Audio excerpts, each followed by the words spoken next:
Hello, everyone, and welcome to the American Sports Connection. My name is Mike. We're going to have a buddy of mine, Jason, come on, and we're going to discuss Monday Night Raw. What's going on, man? Hey, How you doing? I'm good. How are you? I'm all right. Hey, got the live show going. Sounding good? Yeah, everything sounds good. Sorry, my XSplit wanted to be difficult. That happens. All right, so what did you think of Raw last night? Uh, I I enjoyed parts of it. I mean, you're not gonna have 100%, satisfaction with any live broadcast or any wrestling in general, in my opinion. So, we'll I guess do the rundown of it and we'll see what we liked. Yeah, I mean, it's like I agree with you. Especially, it's so hard to keep people interested in a 3 hour slot. Oh, definitely, definitely. All right, so New Day started off the show against Rusev and Del Rio. I know you love these guys. I'm a New Day fan. I'm not booty. I enjoy them. I think, I find them interesting, entertaining, if you will. A lot of people don't like them. There's, everybody has different tastes. I respect that, but I'm a fan of them. I think the Bootios cereal stuff is a little much at times, but I've always been a Kofi Kingston fan. I think the guy's talented. I think he's a good high flyer. He has some abilities, but that's just my opinion. I know you're a fan. Yeah, I'm a fan. I love Big E just with his dancing. It's just so over the top, like ridiculous that you can't help but laugh. His soon to be released, wink wink Big E butts videos. Yes. Oh my God, that had me cracking up laughing. Yes. Well, they beat Rusev and Del Rio last night. It was a pretty good match, and then they had the beatdown by the whole League of Nations, which literally put me to sleep. Definitely, definitely. And the thing I enjoyed too is Xavier Woods actually got a pinfall. I mean, he actually Yeah, like wrestled. him getting in the ring, let alone a pinfall, is a damn Yeah. miracle. He used the tights, which against the League of Nations, you can let that slide. Those guys are just they're. I like to call them the League of Hibernation, because I think they put you to sleep. But whatever. Well, it's like they just threw them together when Sheamus was the champion, and they really could have been good, but now it's just they're a joke. Yeah, and I like Barrett. I know you and your buddy Adam were talking about him, and of course he's going to get buried because he's leaving the company. But I always liked Barrett. I always thought Barrett out of the four is the most interesting guy. Possibly has the best personality and could be worked with the most. Del Rio had his long run as champion or whatever, his times, but I always found it a little, just boring, like repetitive and boring. I But I thought he was okay as a heel. I thought he was terrible as a babyface, like Del Rio. It just didn't work. I agree. That's definitely true. And I was going to tell you, like about Barrett. I agree that he's probably the most interesting of the group because he was getting over with the Bad News Barrett gimmick, and then they told him to cut out doing the bad news. Yeah, he like I don't maybe like has he had any problems backstage or something The or only issue he's had is he's been injury prone. yeah, and that'll stop a push for a guy in a Because split remember, second. he got hurt. I want to say it was last year, the like week of Money in the Bank, where Swagger threw him into the barricade and he like messed up his shoulder. Yeah, see, that's where you're gonna have to be my go-to because you remember I stopped watching wrestling for about 3 years, maybe. Oh wow! Yeah, because I stopped. Maybe it hasn't been 3 years. When like Punk started to go, I went kind of because I was a CM Punk fan. You know that. Like Yeah, I enjoyed the guy. I thought the guy was good. Whatever happened with him that led to him leaving is whatever to me. That's personal stuff, I guess you could say. So I don't. I'm not going to hold it against the guy. But so anything that happened in that time frame there, you'll have to like be my, you have to walk me through it. Right, absolutely. And I stopped watching when they had the Cena Edge feud. See, was that during the one night stand stuff when RVD After took? that, like Okay, 2008 ish. yeah. See, when they brought back the WWE ECW thing, that was on whatever night it was on, where I just remember the zombie wrestling the Sandman on the first show, Yeah, it was. and I think it was Tuesday nights. I believe so. I don't really remember, but that around then I kind of went away from it too because it disgusts me being an ECW guy. Like I used to go to the arena and everything. I loved it, and it kind of disgusts me when they brought it back and like just totally watered it down. And I mean ECW kind of did it to themselves at the end, though.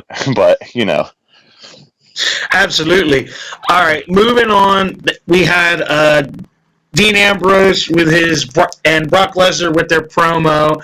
I enjoyed it just for the simple fact of Dean brought out a crowbar, I think it was. yeah, the crowbar hidden in his jacket and it slowed Brock down pretty quick. Even the Beast will back up for that. Yeah, that that was it kind of came off as a long promotion of WrestleMania, of course, which they're going to do as the road to WrestleMania unfolds. It's common. But those two guys to me are interesting. Ambrose is a very interesting guy to me, especially because of his energy. I think he brings an energy when his music hits, you see the crowd is instantly into it. Yes.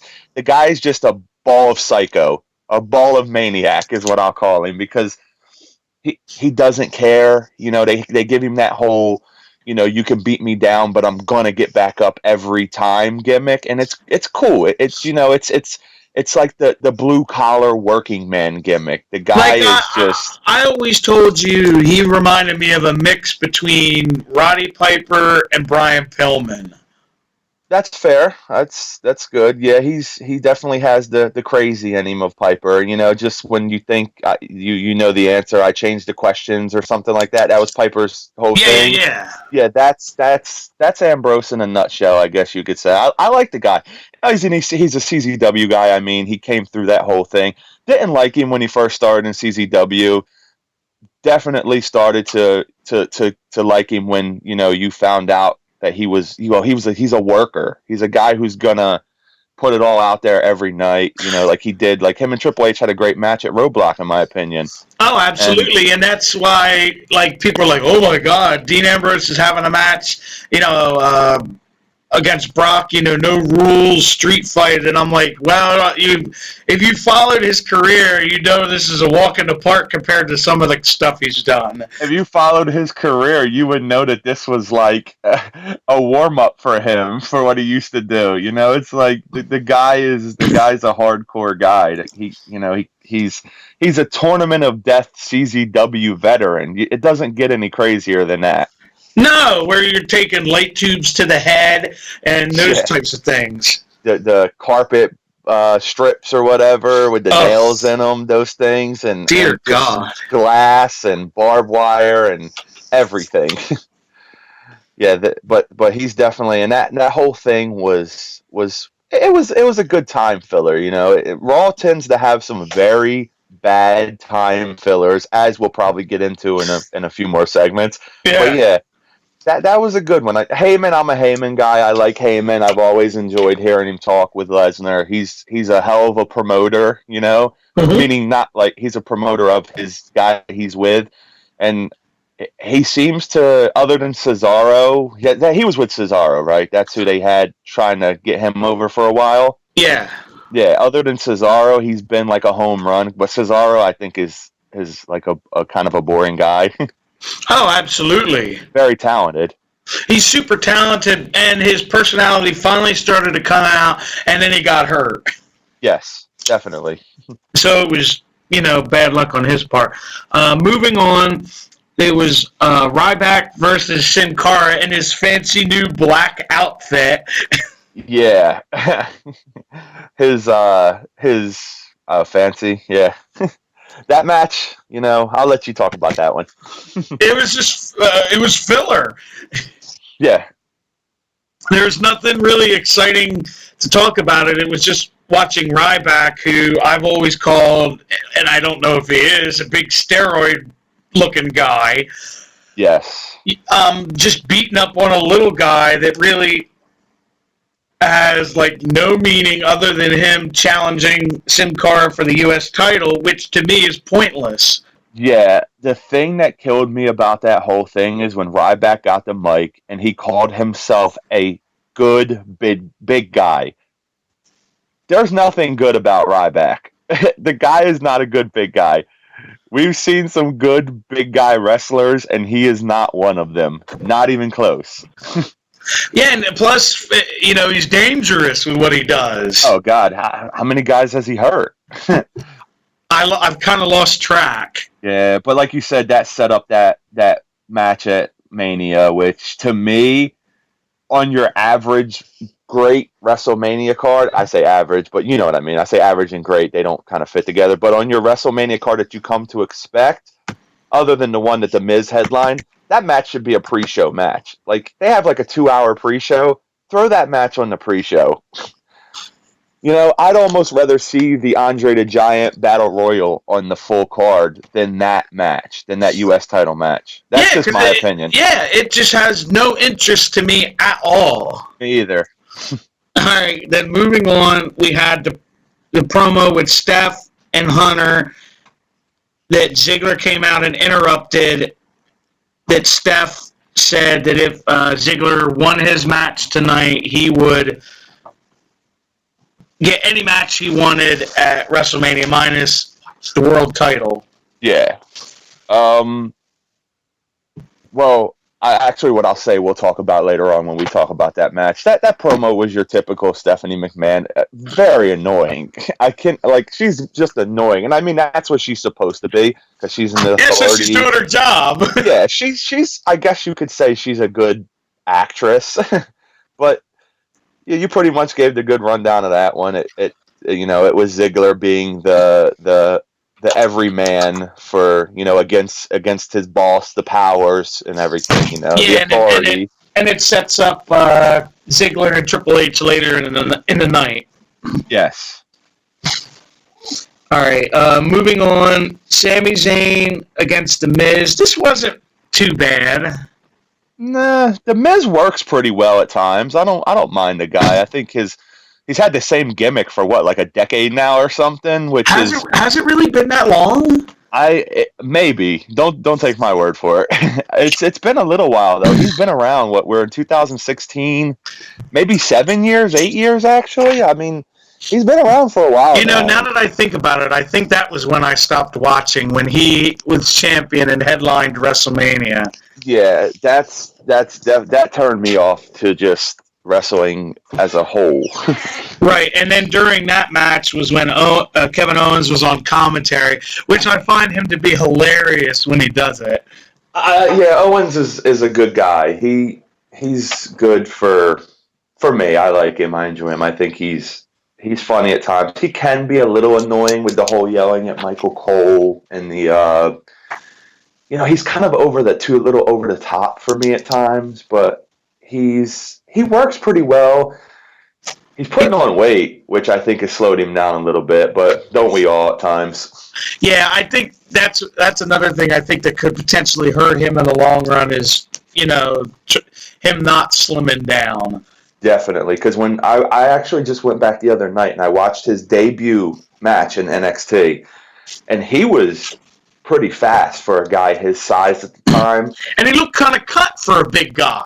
Yeah, like his energy level was so much higher. Like he brought it, and now he his matches tend to slow. Like he'll do his, what does he call it, the cannonball or whatever, where he does like the flip into the corner on him, which is a cool move I like, but it's like he takes a break before it now, he takes a break after it now, but Owens is a good guy. He carries the Intercontinental Division decent in my opinion. Yeah. I mean, they didn't have a great successor in that division after Ambrose, because the Intercontinental Division to me used to be sometimes better than the heavyweight division when you had guys like Shawn Michaels carrying that belt and Bret Hart and those guys. And absolutely. now it's kind of just been like relegated to that secondary, almost mid card, and that's where I think the U.S. title should be, and I think that the Intercontinental title should be like almost a 1B main event type of belt, because the history of that belt is great. You've Yes. had some great Intercontinental champions, but that's kind of just going off on another thing, and we should be talking about the match, I guess. No, that's all right. Sami Zayn won to kind of more than likely set up that multi-man match they're going to have for Owens' title at WrestleMania. Probably a 5 or 6 man ladder match like they did last year. That would be cool. I enjoy those matches. They're always interesting, and sometimes they're show stealers. Like at many times they have been. Yeah, and Owens and them will bring it because it's his first Mania. Yes. So that's cool. That should be very fun to watch. Here's another one to put you to sleep. We had Brie and Alicia Fox against Naomi and Tamina. The Divas, what's that? Total Divas filler of the night. Yes, there you go. I couldn't remember the name of the show for a second, even though, Candace makes me watch it with her sometimes, and it can be interesting, but... This is where Lana came out and helped Team Bad win. Yeah, Lana. Hasn't wrestled yet in her WWE time, has she?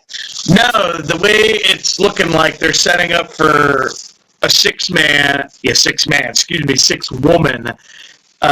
match at Mania. Yeah, that's another filler match. Hopefully, maybe... and I actually feel bad for Paige getting thrown in that. Yeah. You know what I expect, though, with all that at Mania is like we're going back to that whole 6-person ladder match. I think that'll probably open up Mania, right? Can we agree on that? You start off strong. Yeah, I could see that. Nice big match. Get some people coming in there. Get the energy going, and then maybe... kind of go to this 6 divas. I don't even like the term diva. I've always been against it. I hate it. I think it should be the women's belt, because some of them, a diva is almost an insult these days. When you call someone a diva, it's like they're a woman a diva, like a drama queen almost. Yeah, like they want the attention. They always have. Some of them are divas. But to me, like you're better, like Becky Lynch and Charlotte, and they're women's wrestlers, and they should be giving, they're wrestlers. They should be given the credit they deserve. Yeah, like Sasha Banks is a wrestler. That's just it's always rubbed me the wrong way, and I guess that's always been, Vince's thing, to try to like make the women a joke, like the old bra and panties matches and stuff, the whole TNA. Yeah, well, to be frank with you, I'd rather than put this 6-woman match on the pre-show and just get it the hell out of the way. I agree, because I think that the triple threat women's match is going to be a great match, because you have real talent in that match, and this one shouldn't even be on the same pay-per-view card as that one. No, and it's almost like they're just doing it to make sure that people actually get on the card. Yeah, they get that WrestleMania bonus check, and they're happy for the rest of the year. Yeah, basically. All right, moving on. We had the Usos against Bo Dallas and Adam Rose. Did I miss that on my... This was the one where the Dudleys were out on commentary. Oh, you skipped all the segments before that. Because we had the Social Outcast segment promoting the Burger King grilled dogs, which was terrible. I ignored that. We had the Paige, Lana, and Team Bad segment. I ignored that. We'll ignore that one, but let's just mention them at least. We had the backstage interview with Charlotte and Ric Flair. Yeah, that was okay. Yeah, that one was okay. I know you and Adam talked about how they really need to separate her and let her be her own thing, which I couldn't agree with more. It's like they're handcuffing her to her father, and they always say like they want to give them like the opportunity to break free of the shadow, get out of the shadow of like a Ric Flair, but then it goes right back to it. And to me, it's not fair to her, because she is talented. Like, I gotta say, her work as a heel since they turned her has been her best work.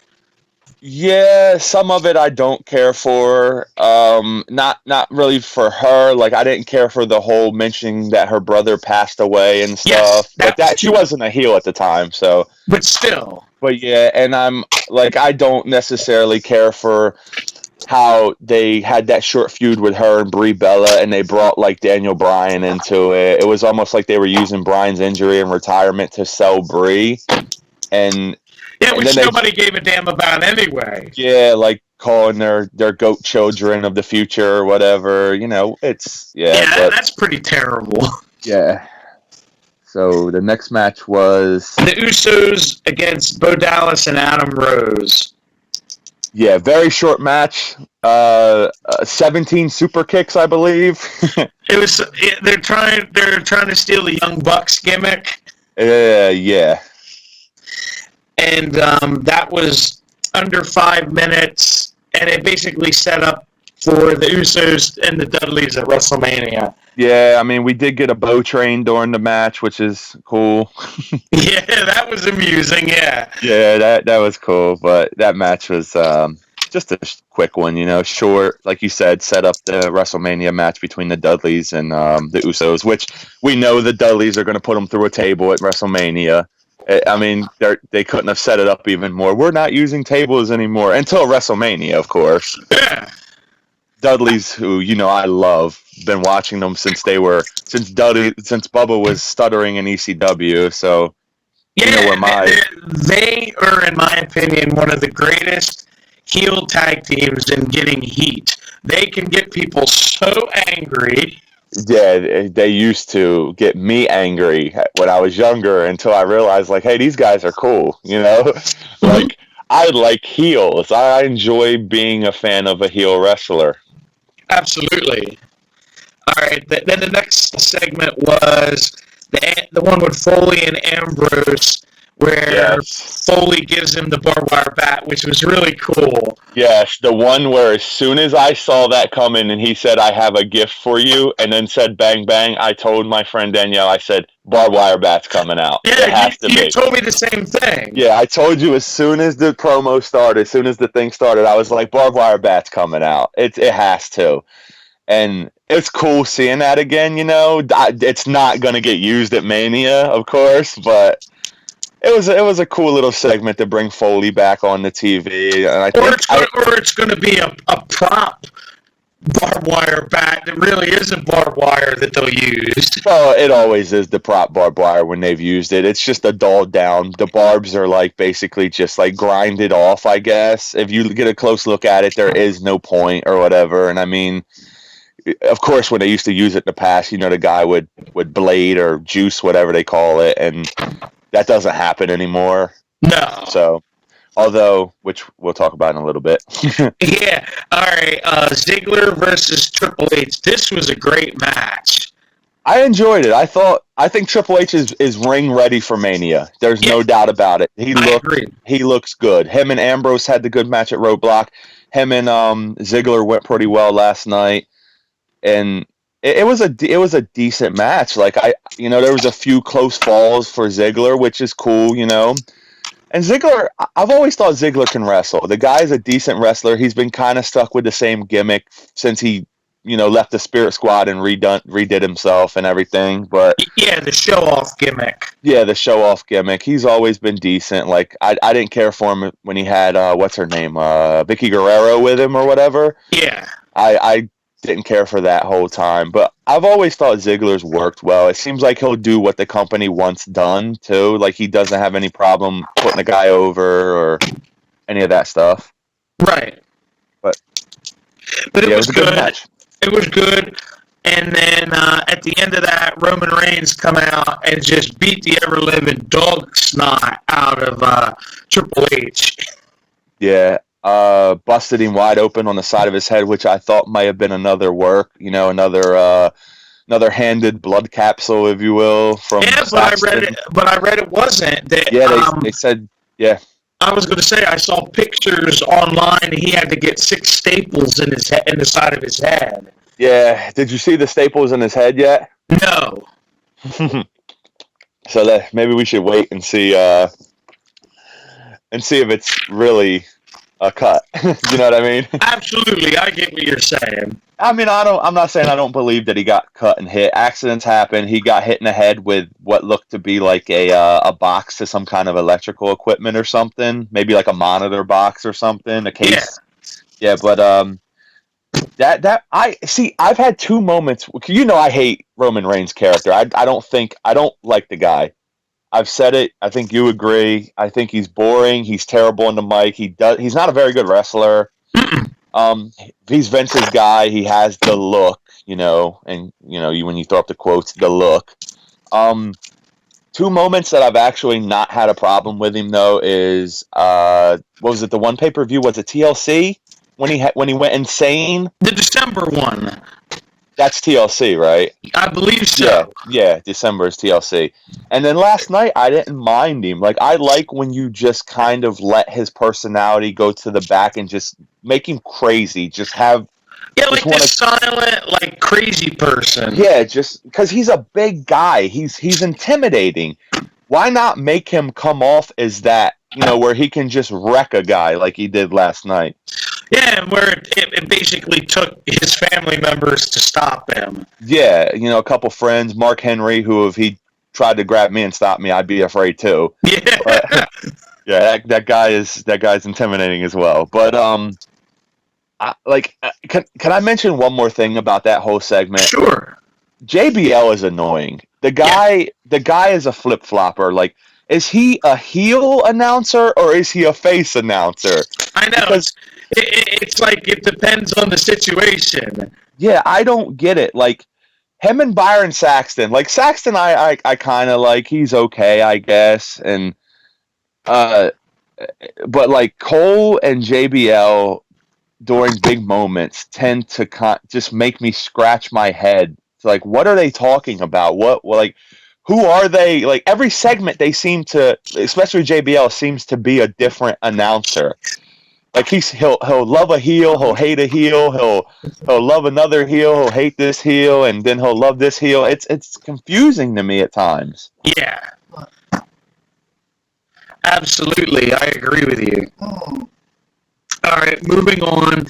We had Jericho versus Neville here, and we had already previously talked about this. Props to Jericho because he got DQ'd in this match, but Neville ended up getting hurt, and if I remember correctly, he broke his shin bone and his ankle. Oh, they have released what the injury was because it didn't look like he was going to be coming back soon with what happened because he got up after the pinfall. I think you remember, and he went to the rope. I think he was going to try to set up the red arrow because Jericho was kind of getting in position for it.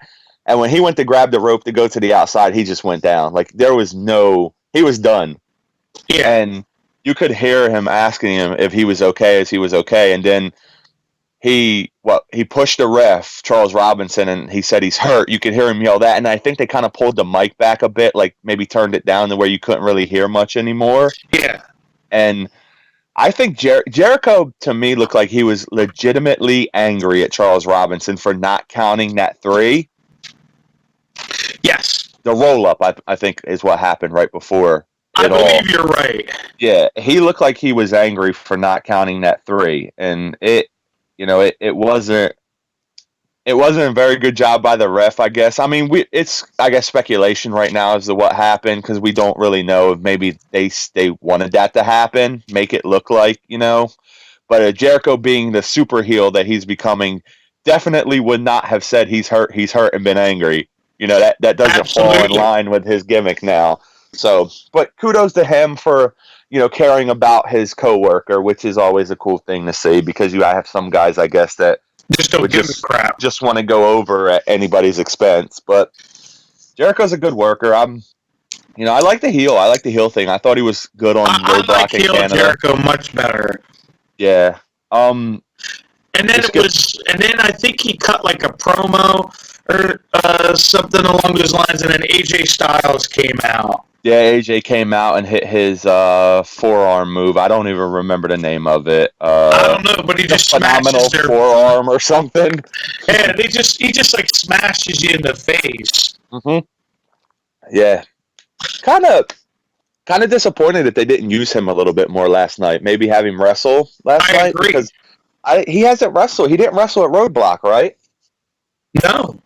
And Oh, no, it was because he was doing the house show in Atlantic City. Oh, and AC, you're right. Yeah, that's right. I forgot they had the house show that night down there. Him and Kevin Owens were the main event. They wrestled a 30-minute Ironman match. I read those results. Yeah, sorry. That's because they had house shows.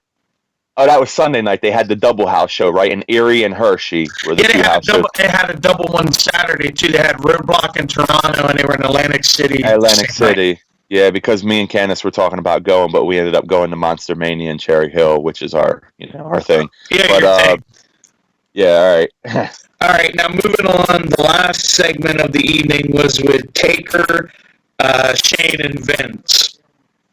Yeah, Taker's 5-minute entrance as usual. Oh my God. Vince being Vince, which I've always liked. Mr. McMahon, I guess you have to call him because that's who he is on TV. Yeah. I've always kind of enjoyed him. His strut down the ramp is always very interesting to watch. I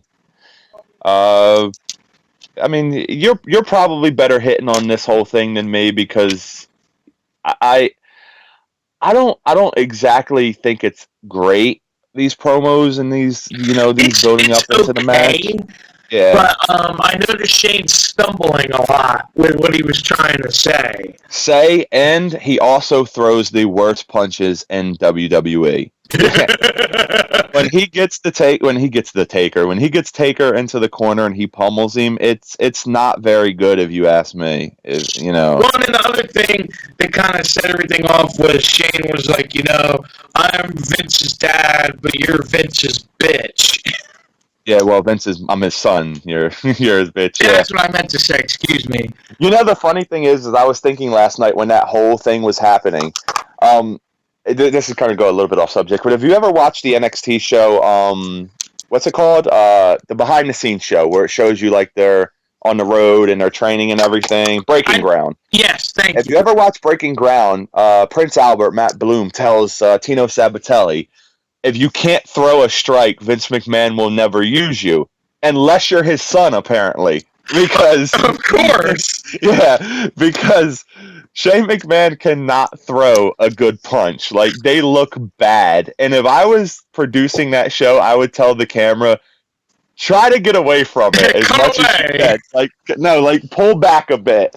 Because when they do it in the corner and they get that close camera down in there, like on the lower angle shot, it does not look good. Like, his punches are almost open-handed, and they just don't look very good. It looks like he's trying to do rabbit punches, like you would do to a guy to soften up their ribs, and it's just like he's doing it so fast that it doesn't look believable. Yeah, then he does the Shane O'Mac shuffle in there. Yeah, and when I heard them call that the Shane O'Mac shuffle, I cringed.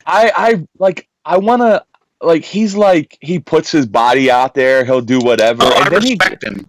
Yeah, I respect that, especially because the guy's a millionaire. He doesn't need to be in wrestling at all. He could, do everything else and sit at home and drive a Bentley or whatever he wants to drive. But the thing that makes me most angry about Shane McMahon is that the guy gets all these free Jordans. If you follow Twitter and stuff, he gets all these shipments of Jordans, and I'm I want that. Yeah, I want those. But that's besides the point. But that's how the show ended, where Vince basically pushed Shane into Taker, and Taker chokeslammed Shane as the show went off the air of him. Or no, excuse me. And then he went after Vince. Vince ran away, and that was basically it. Yeah, Vince, 70-year-old Vince can still move. Stop, drop, and roll. I think I would too if a bad Undertaker was coming after me. Yeah, because even though it's wrestling, scripted, whatever, wrestling is fake. I'm sorry, but the Undertaker seems like the kind of guy who may just beat the crap out of you in real life. He comes off as that kind of very intimidating, no nonsense kind of guy. Yeah, and it says few words and. Yeah, they even, they used to touch on that with his old American Badass gimmick. And I don't remember what wrestler it was, but they like said that that's who Mark Calloway, the Undertaker, is when he's not in the ring. He's like a motorcycle driving, almost biker guy. Yeah. And yeah, so but going off subject again. I'm sorry. I hope last night didn't blow their load on the promotion of that match because I'm going to be at Raw Monday night in Philly. And I want to see a good Road to WrestleMania show. Like, I'll enjoy, like, seeing, like, if Shane's there, it'll be cool. McMahon, Undertaker, Lesnar, all those guys will be cool. And it felt kind of like last night may have been the final push almost into those matches. Like, the Ambrose and Lesnar match may have hit its peak promotion, and maybe the Shane McMahon and Undertaker Hell in the Cell match might have hit its peak. And I hope not, because I was wondering if they were going to do one more thing with Shane and Taker to make it look that Shane's believable, that he could beat him, like maybe beat him up somehow. Yes, because they didn't do it last night with those punches in the corner and then he takes the choke slam. I mean... Yeah, they just made him look weak. Yeah, you kind of have to, and I really wish that the Raw in Philly was the final night before Mania, the go-home Raw, I guess you would call it. Yeah, because I think the go-home Raw is in Brooklyn. It's in Brooklyn, yeah. I think it's the Barclays Center in Brooklyn, which, I mean, I hope we don't get a filler Road to WrestleMania next week because, tickets aren't really that cheap, and I haven't been to a WWE show, and other than NXT, I saw NXT about a month ago in Philly. Other than that, you said you hadn't been in a while. Yeah, I haven't been to a live WWE event probably in 15 years or more. Maybe closer to 20, man. It's been a long time. Mine's been, probably like 25 years or more. Yeah, it's been a while for me, and I'm really hoping it's a decent show. Like, I mean... me and Candace are going. Candace loves Roman Reigns, and you love to boo Roman Reigns. Yeah, he'll be there, so we'll have our little spat over that, which is fun. It's fun, like Oh, absolutely. I like to give her crap about it, but it's everybody has their own interest, and I respect it.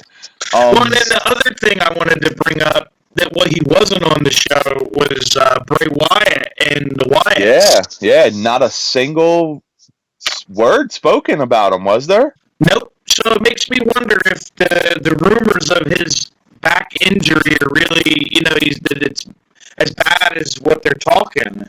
I don't want to come off wrong, but I hope the rumors of his back injury are true because the guy has been... He's been buried. Dragged through the mud lately. Like, they seem to want to push him, and then it's just, like, comes to a screeching halt quickly, too. Like, one night... there'll be this whole, four horsemen of the apocalypse, 4 fingers down, like Bray is God, and they're his minions. his minions, his 4 horsemen, whatever. Actually, there's 4 of them, so he couldn't be God, and then the other 4, never mind. Like I know what you meant. Yeah, he's like death or whatever, and then the other ones are like pestilence, and I don't remember the other ones, famine or something. I don't remember. Well, I'll give you an example. The week before the Rumble, they had them that whole week on TV, on SmackDown and Raw. They destroyed Roman Reigns, both of those shows, and they destroyed Brock Lesnar in the main event on Raw. So you're like, okay, well, maybe this is leading up to something for the Rumble. And then, no, nothing. Yeah, it's ridiculous that they... I hope that the guy kind of is hurt, not because I want to see him hurt, because he's probably my favorite singles guy. It's because you want him to kind of be able to reboot him. Yeah, I want to see him be successful because I think he's good in the ring. I think he's an interesting guy. Maybe they've had that whole gimmick run its course. Maybe it has run its course, but we'll see. I don't want to change subject real quick, but Nolan Carroll's deal with the Eagles, 1 year, $2.3 million. Okay. So, there you go. Just wanted to throw that out to you. There's your football quote of the day. What I was going to say with Bray is I think maybe they just need to tweak his gimmick a little bit. Or maybe get him away from these other 3 guys. No, that's what I meant. To go single and make him, I don't know, maybe a darker character. I don't know how you're going to do it. Yeah, like I like Luke Harper. He's another guy that came through CZW as Brody Most Lee. underrated guy I think they have. One of them. Yeah, I think he can work pretty well. I don't know if you saw the match he had with Lesnar. He gave Lesnar everything he had. Yeah, didn't he hit like his finisher in the first couple minutes against Lesnar? Of course, Lesnar kicked out, but the clothesline is his finisher, right? Yeah, he hit him with like 2 or 3 super kicks and hit him with that discus clothesline or whatever it is. Yeah, I see. I watched Roadblock on demand on the WWE Network. $9.99. I watched it on demand at like 2 in the morning after being at a convention for 13 hours. So it's kind of a blur. I probably need to go back. I rewatched the Triple H and Ambrose match yesterday because we were talking about it, and I needed to kind of get a refresher because I was half asleep when Ambrose pinned him for that 3, and I legitimately for a second thought Ambrose was the new champion. So I was like, "Holy shit! Like, what just happened?" Well, you saw the crowd pop when they thought he won. Oh God, yeah! Like I started to, and then the ref waved it off. But I was like almost asleep, kind of watching it like out of like 75% closed eyes. And when I saw that 3 count, I was shocked for a split second. So was I. I was like, "What?" And then you saw the guy going, "No." I was like, "Oh, this is BS." Yeah, I like, and then the foot was under the rope, I guess, by like his toes or something, which is good. It was they worked it well, like that that shocking, non-shocking, whatever you want to call it, finish there for a second worked pretty well. Yeah, where it's like they kind of protected him. Yeah, it was pretty well. Like like it was like like you kind of saw like Ambrose can beat the world champion because even though his foot was under the rope, it does not change the fact that he hit him with his finisher and got the 3 count. Exactly, it makes people believe. Yeah, he can beat the champion, and I guess post-Mania we're going to see, because we all know that Roman Reigns is winning the belt at WrestleMania. It's no secret. Yeah, let's not kid ourselves here. Yeah, let's not kid ourselves that we're going to have to see Triple H throw him on his back for, 20-25 minutes at WrestleMania. There's going to have to be a stipulation in that match, right? Like, there cannot be, it cannot be a straight 1 versus 1 heavyweight title match, And I was talking earlier to a friend, and I said, the way they've kind of built it up, with Reigns getting his nose busted up and everything on Raw, and then last night, even if it was an accident with the blood, I'm thinking like maybe, and I don't think they'll do it, but maybe first blood match between the two at Mania. That would be fun to see, but I can't see them doing it. I mean, you don't have to have real blood. No, just use a blood packet. Yeah, use like they did with Saxton handing it to Reigns that night on Raw. Like, but would Vince put his biggest show of the year and have it end with... I actually don't think the title match is going to be the main event. I'm thinking it's going to be the Hell in a Cell. Yeah, I do too. So, but would you have, blood in your heavyweight title match now on a PG show? I can't see it. That's like, I mean, we could debate it further at another time, but I would like to see it as a first blood match, but I think you have to have a stipulation, don't you? Because Reigns is not a good wrestler. No, well, I had read reports where they wanted to have like a guest referee to quote unquote stack the deck against Roman Reigns. Yeah, and maybe The Rock ends up being that guy because he's gonna be there, right? That's been pretty much. Yeah, there's just his role is to be determined. I thought maybe he might be like the host or something. Like he might come out to start the show, kind of like Hogan. Sense. Him and Austin did it the one WrestleMania, the Superdome WrestleMania, where Hogan like blew the name of the arena 4 times. Yeah, that was pretty funny. Yeah, but that like. Going back to Raw, as a whole, I thought it was like a 6 out of a 10. Yeah, that's the way I would fair. rate it, about 6 out of a 10. Show. Yeah, average, maybe a little notch below average, I guess, because there was a lot of filler. Like, you had a lot of backstage. Yeah, because we didn't even cover the filler, like, with the nonsense with Goldust and R-Truth. The penguin suit, Oh, God.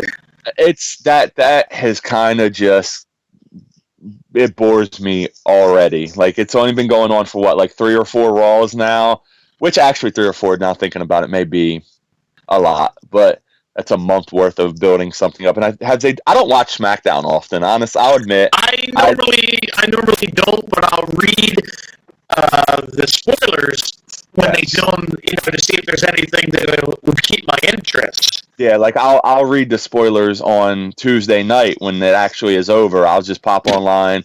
Yeah. I'll read the spoilers, and if there's something I want to watch on Thursday, because the Flyers play on Thursday night a lot, and we're Flyers fans, so we're gonna watch that. I think over SmackDown any night. Yeah. So I'll DVR SmackDown. I'll see the segments, what's happening on the spoilers, and I'll fast forward to what I want to see on my DVR, so I can skip over. I guess WWE gets the ratings still, which is okay. It keeps them going, and I still get to see it. But SmackDown to me is just a show. It's almost like Remember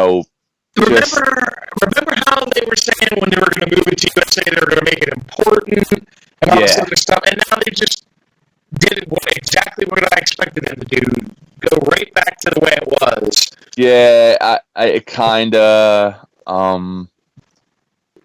of is just like that, Let's get some ratings. Let's get some ratings on Thursday night. Let's get some attendance. Let's make some money, and let's use it a little bit as a way to build into the next Raw, or kind of continue a little bit of Raw. But it's just not a very good show ever. It hasn't been. Most of it is usually like the Raw replays, like of what happened on Raw. Yeah, another thing that really hurt SmackDown, in my opinion, is remember when they split the brand and they drafted guys, and it seems like Raw would always have the bigger, more interesting talent. That's when SmackDown, to me, I just kind of stopped watching it. Like, I remember I stopped watching SmackDown, and then I stopped watching WWE altogether. But SmackDown was probably a year first, and then I remember because when they had the brand split, was the one thing I always remember from SmackDown was when Hogan and Edge won the tag titles. Yeah, and then wasn't there the whole Mr. America Hogan thing? I remember that. That was bad. It was really bad. All right, dude. Well, that about covers Raw, so we might as well move over to the countdown to the NHL playoffs. Yes, which I think is going to be much better than Raw. Because we talked about this last night, there's probably about 3 to 4 weeks left. Yeah, I believe the Flyers play their final game, which is that rescheduled Blizzard game against the Islanders up in the Barclays Center, Brooklyn. That's April 10th, so that's the final day of the NHL season. So that would be almost 4 weeks. Yeah, about 4 weeks. Yeah, so but 3 weeks from 4 weeks from Sunday, right?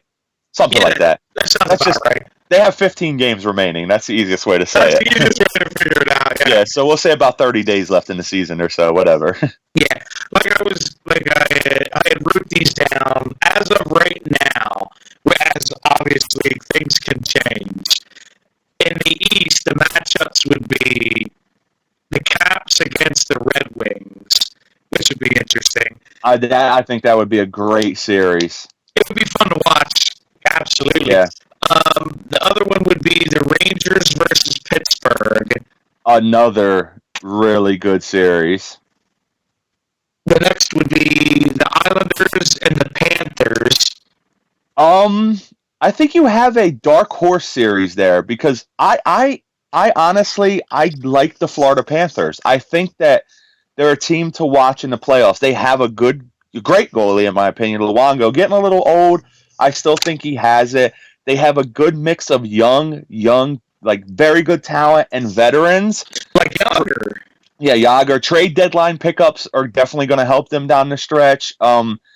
I even though they beat the Flyers Saturday night, the Panthers to me are the kind of team that you want to keep an eye on, because I think they have enough talent to pull some upsets. If you even want to call them upsets. Yeah. I mean, right now, the Capitals are the best team in the East, like record-wise and everything. I question their defense in the playoffs, which I think is what hurt them last year. Holtby is a very good goalie. You know, I down the stretch, I'm going to watch a lot more of the other teams in the East. That's for sure. Wednesday Night Rivalry or whatever on NBC Sports Network. I'll start watching more of that. I'll, pay attention more toward what's going on. You can't watch ESPN and get NHL highlights, obviously. So NHL Network is going to be the channel. You get maybe 2 minutes of NHL highlights on ESPN. Yeah, I mean, you definitely know that the NHL is not the sport that ESPN cares about. Let's put it like that. An hour-long Sports Center. They have their schmuck, as I call him, Barry Melrose. Yeah, Bucci Gross is on there, who I kind of like him. I think he's cool. Yeah, he's a Flyers fan, I think, too. I believe you're right. And what would be the other matchup? Isles and Florida is the third, and then the final one. And the 4-5 is the Bruins and the Lightning. Bruins and Lightning, good series. Got it some star power in there. Yeah, when Tuukka Rask is, he's played really well. Yeah, Tampa, has that just this crazy, like at times offense. Like they're deep in my opinion. Goalie and defense might be their problem too. I mean, Coburn's back. Braden Coburn's back. I think the Flyers beat up on them pretty good last time, right? Didn't Tampa score a goal early and then the Flyers just controlled the rest of the game, right? The last 2 times. The last 2 times, yeah, because they beat them Friday night down in Tampa. Yes. Man, so that's cool. They beat them convincingly. Yeah, so the Flyers are beating some playoff teams right now, and they lost to Florida, but it went to the shootout, and we all know, if you're a Flyers fan, we all know the Flyers' shootout woes. Oh my God, I got up. This is a true story. I was watching Roadblock, and I was watching the Flyers game. I had it on in the living room, and they got to the shootout, and I said, all right, well, let me get up and see what happens. I literally got up, and within 2 minutes, the shootout was over. I was like, well, that was a waste of time. Yeah. Who was in net for the Flyers on Saturday night? Because I missed the game. Totally missed it. Mason, I believe. Yeah, because he's been playing pretty well since That was just a weird game where it would be like back and forth. The Flyers would go ahead, and then like 20 seconds later, Yager had that assist to tie it, and it was just like a crazy game. Yeah, see, have they announced who's in net for the Flyers tonight? Which they're playing Detroit, if people who are listening didn't know, which is a huge game, has huge playoff implications. That's what I was going to say. You can go over because you have the list of the teams that are like the fringe teams that still have a shot of getting in. Yeah, in the East. But I was going to say, that you haven't seen who's in net for the Flyers tonight? No, not yet. Because I know since Neuwirth laid that egg against Edmonton, they've had Mason's played 3 in a row, right? Yes, they've run Mason. Yeah, which Hackstall seems to do a lot. Like Mason pulled himself from that game maybe 3 weeks ago or whatever, and he sat for 4 or 5 in a row. At least. Yeah, Neuwirth got hot, which is, I mean, I guess that's the thing you want to do. You want to go with the hot guy. That sounded weird, the hot guy. You want to go with the hot hand, the hot glove in net, if you will. The better goalie at this time of year. Yeah. You mentioned the list. Let's see. I actually left my room for a second. That's why I was trying to fill up some time by just talking about the goaltending. I didn't have my list. So here's the list. The 2 wildcard teams right now are Pittsburgh with 80 points and Detroit with 79 points. Pittsburgh has 14 games remaining. Detroit has 13. After that, you have the Flyers with 76, Carolina 74, Jersey 73, Ottawa 72, Montreal 70. Flyers are in the driver's seat because the teams who are chasing right now, the Flyers have 15 games remaining. Carolina 13, the Devils 12, Ottawa 12, Montreal 13. Montreal 6 points behind the Flyers, 9 out of the playoff spot, the final playoff spot. I think Montreal might be done because they don't have Carey Price. They already shut him down, didn't they? I think so. I'm not 100% sure, so don't take my word for it. But going back up to the top, Pittsburgh just lost Malkin for basically the rest of the season, 6 to 8 weeks, upper body injury. He's probably done unless they make a long run, which I don't see them doing. That really hurts them. Yeah, Malkin down. They have Crosby and Kessel left. They still have skill. Like, what's that guy, Hornquist? They still have some skill. But yeah, I don't know exactly what's going to happen now. I mean, it stinks because we're not going to get to see Couturier versus Malkin this season because the first matchup, Couturier was out, right? Yeah. And now Malkin is going to be out for the next 3. Yeah, for everyone that's not familiar with the Flyers-Penguins rivalry, that's a big thing with Couturier and Malkin. They have a very fun rivalry, I guess you would call it. Just go on YouTube and look up 2012 playoffs with the Flyers and Penguins playing each other in that series. There's probably about a good 20-minute recap video. It was one of the nastiest series I've seen in the last probably decade or more. Flyers went up 3-0. Pittsburgh won 2 in a row. Flyers closed them out on home ice, which was the shift. Claude Giroux, first minute of the game, destroys Sidney Crosby on a check. Gets the puck, goes down the ice, snipes it right by Fleury. Flyers control the whole game, basically. That's the best way to describe it. Couturier in that series, 19 years old, I believe he was at the time, dominated Evgeny Malkin, in my opinion. Couturier scores a hat trick in Game 2, right? And Couturier became a Philadelphia Flyers hero in one series, basically. And he really got under Malkin's skin in that series. Yeah, he came in, he was 19, like I said, 19 years old. He totally put himself on the map in that series. He probably did it prior to the series, but I think the legend of Sean Couturier in Philadelphia began during that week that series took place. That series was when he became, a fan favorite in Philadelphia.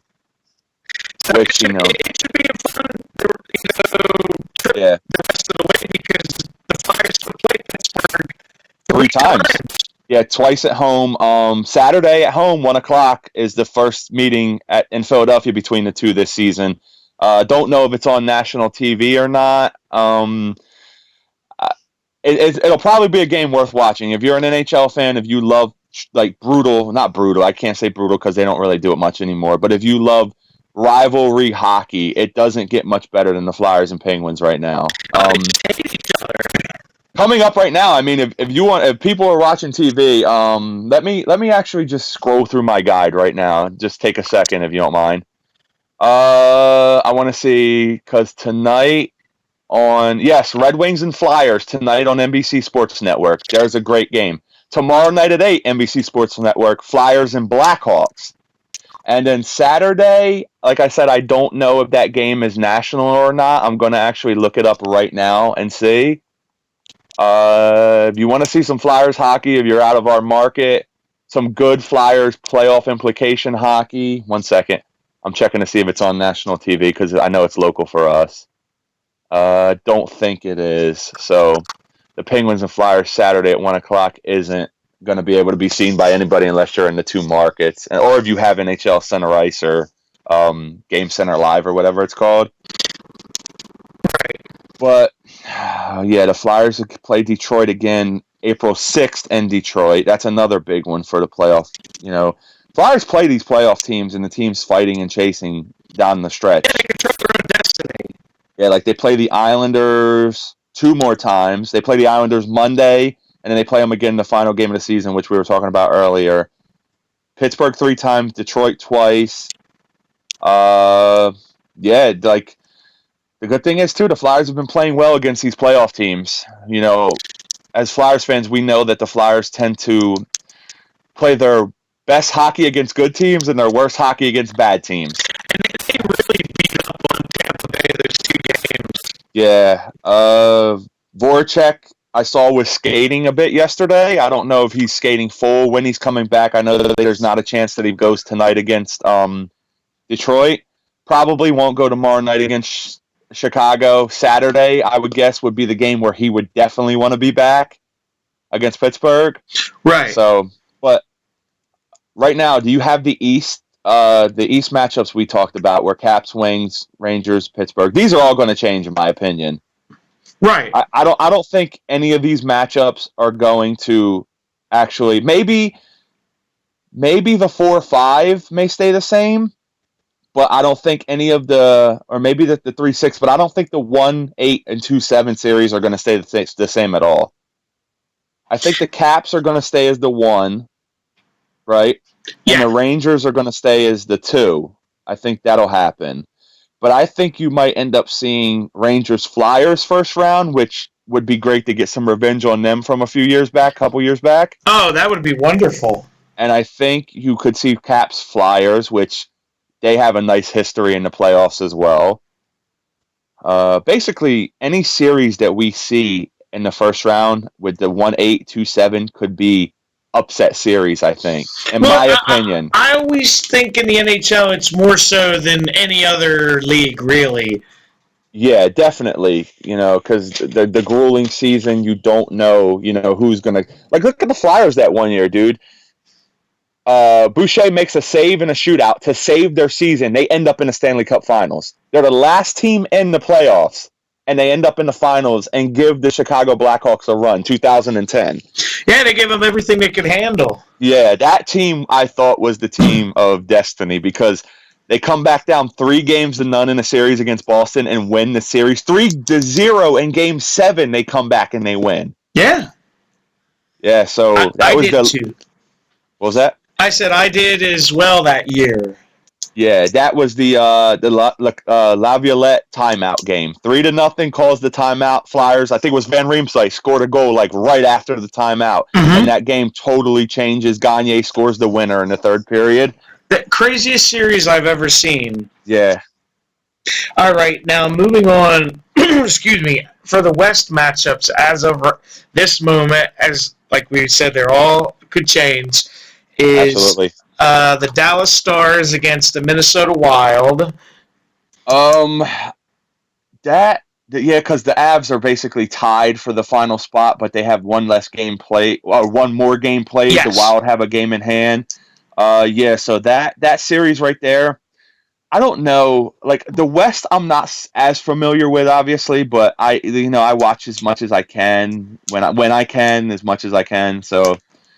But that series to me it doesn't attract me so much, I guess, because I don't expect either team to end up in the finals, I guess, even though the Stars are tied for, basically they have the number 1 seed because they have a game in hand on St. Louis right now. But we'll see. All right. The 2-7 as of this moment, I think this should be very interesting, is the Blues against the Predators. The St. Louis Blues, man. Can they finally get over the hump in the playoffs? Oh, my God. I just told you this before we came on, that I'm not going to take them seriously until they can finally win a playoff series. That series will actually have a Philly connection. Ken Hitchcock versus Peter Laviolette, right? Yes. That's 2 former Flyers coaches. So we'll see. That series could be a good one. I mean, I don't... Like you were saying with the Blues being taken seriously, I don't know, And it depends how well Pekka Rinne is going to play for the Predators. Yes, it definitely does. I mean, we'll see. I guess that's all we can say is we'll see. Now, I don't think that matchup may stay the same. Maybe. Right. I mean, right now we're just basically like spitballing, I guess you would say. Yeah, as of this moment. Now, here's where we get into the real deal series, in my opinion. Absolutely. These 2 series, or if they stay the same, will be very fun to watch. Yes. This one, as of right now, the 3-6 is the Blackhawks against the Sharks. Yes, yeah, that's the series. Well, that's one of the 2 series. That's definitely number 2 best series in the West for me right now. I don't know if it's going to stay the same because I think you could see some flip-flopping in there with seeding and whatnot because your 3, 5, and 6 seeds have 14 games remaining, which is 2 games more than your 1 and 3 and 3 games more than your 2 seed. So everything could get flipped around. Yeah, and now the next series is... Oh, this one will be incredibly fun. This is the one. Yeah, the Kings and the Ducks. That series is not going to stay the same. I'm predicting that right now. They will not play each other in the first round because the Kings have 87 points. They're one behind the Hawks with 2 games in hand. And they just, we talked about this earlier, they just throttled Chicago last night. Yeah, 5-0, I believe it was. Yeah. Ooh. I'm just going to throw this prediction out there. I hope that the Kings and Hawks don't match up in an early round because I would love to see them in the Western Conference Finals. Oh, it would be amazing to watch. Yeah. I personally think the Kings, they're my favorite to win the West right now because they're loaded. So much talent, so much experience, a great head coach, and they have that guy in goal, Jonathan Quick, who wins. He's a winner. And I was getting ready to say, and he's looking like the Jonathan Quick from the Cup years. Yeah, they're a winning team. That's for sure. That team can win. I mean, they have goal scoring, they have defense, they're tough, they have the goalie, they have a world-class goalie, probably maybe the best goalie in the world right now. I don't know, Price was amazing, but he gets injured a lot, and American goalie too, and Quick, which is cool. Yeah, and he's won the cups, so you have to say he's the best. Yeah, he has 2 cups, which were basically because you remember they went down 3-0 to the Sharks the one year they won the cup 2 years ago, right? Yes. He was terrible in the first 3 games. And then he just turned it on. And then it was like he got embarrassed in game 3. I believe he may have gotten pulled, right? Yeah, and it's almost like a light switch came on. Yeah, he flipped the switch, and it was like, I don't think he had a bad game or a mediocre game for the rest of that playoff run. I mean, I could be wrong, but everybody knows it's common sense, I think, in the NHL fan community that the team that wins the cup is going to have the best goalie, basically. And the other thing I was going to say, not to get sidetracked about the Sharks, if they meet up with the Blackhawks, and Kyle, our friend, will get mad at me saying this, but they also have to prove that they can win big games in the playoffs. They haven't. They have not won a big playoff, like a very important playoff game ever, I guess you could say, because they've never been in the Cup Finals. So they just haven't proven as a franchise that they can do it. And maybe with their coach right now, who got the Devils to the Cup Finals a few years back, maybe he's the coach that can finally get them over the hump. Right. But like you always said, at the end of the day, it comes down to the goaltender. Yeah, and I like Martin Jones. I think they finally have. I mean, they had a cup-winning goaltender in Antti Niemi, but let's be honest here. Antti Niemi won the Stanley Cup with one of the best Cup teams in years, that 2010 Blackhawks team. They were loaded. They were loaded. Like, they were an all-star team on the ice every night almost. I mean, one of the best Cup teams probably in the last, since maybe possibly the best Cup team since the late 80s Oilers, or actually, I'm totally disrespecting the Red Wings. You have the 90s Red Wings teams who we know just annihilated the Flyers in 97. That was when they had Yzerman and all those guys young. My God. Yes. You had like a young, the nucleus of that team was in their prime. And the ones that weren't in their prime were young stars like the defenseman Nick Lidstrom was like amazing at that time. And Fedorov, yeah, they had the Russian guys up there too. Like they were just those teams were incredible. But that 2010 team that Niemi had in front of him was probably one of the better hockey teams, other than since the 90s Red Wings and the late 80s Oilers, which were another team the Flyers fell victim to in the Cup Finals. The Flyers could possibly have 5 or 6 Stanley Cups right now if they didn't run into juggernauts. The Islanders in the 80s or whatever, the Oilers, the Red Wings, the Blackhawks. I mean, come on, the Flyers should have 5 or 6 Stanley Cups right now. Yeah. But, that's the way it breaks sometimes. Yeah, I don't want to come off as that whining Flyers fan. I'm not. It's that's the way it goes. They were beaten by better teams. That's all you can say. I was just getting ready to say you don't want to be Negadelphia now. No, I'm not Negadelphia. There's nothing to be. In my opinion, there's nothing to be negative about Flyers hockey right now. There's no reason. I mean, the future is very bright. Hextall is taking this team in a direction that we haven't seen in a while. I hate to say it, but we finally have a intelligent hockey mind as the GM, a guy who doesn't want to trade away the future for now, who knows that if you wait 2 or 3 years, your future will become now. Or If that over makes sense. or overpay aging Overpay. players. Yeah, like his contracts have all been given out to young talent. Couturier gets the long-term deal. Voracek gets the long-term deal.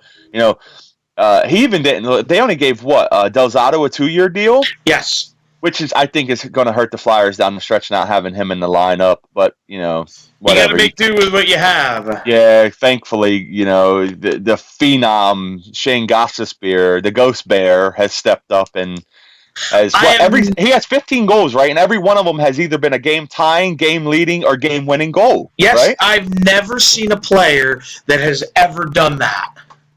Well, I think Like, that's it's amazing to me. I think he's the first one to ever done it, to have ever done it. So I think you actually have never seen one. Yeah. I'm just Yeah, saying that I've never seen a player that is like thrives on under pressure and always will get a momentum changing goal. yeah. And his shot is just like a laser too, man. Like he hits the net with it, and he works the screen well too. Like if you watch when they're on the power play, when Giroux's setting up at the half wall to run the power play, they'll toss the puck back and forth a few times until he gets that lane where he knows if he fires through that lane, there's a better than not chance that he's going to end up scoring. Then you have Simmons in front of the net, who is, in my opinion, one of the better front of the net presence in the NHL. Because the guy seems like he can jump 4 feet off the ice Absolutely. to screen the goaltender. It's crazy. Yeah, He's very talented. yeah. What was I going to say? He can mix it up, be a physical guy, but he's also got, the skill to score 20, 30 goals in a season.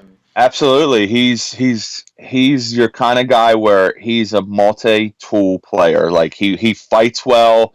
He'll stick up for his line mates when he needs to. He's the kind of guy who just he can change a game, I guess you can say. He's not like the Giroux talent where Giroux is the guy who you run everything through, like the power play, he's Yeah, the first line center. He's the captain. He's Captain Claude.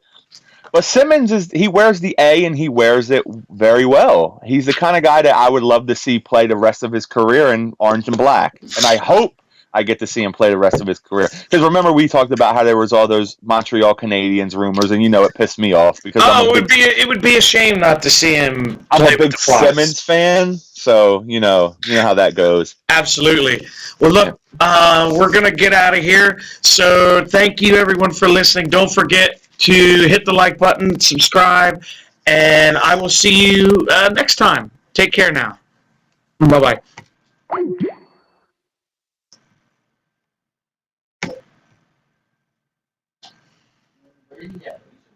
Shh.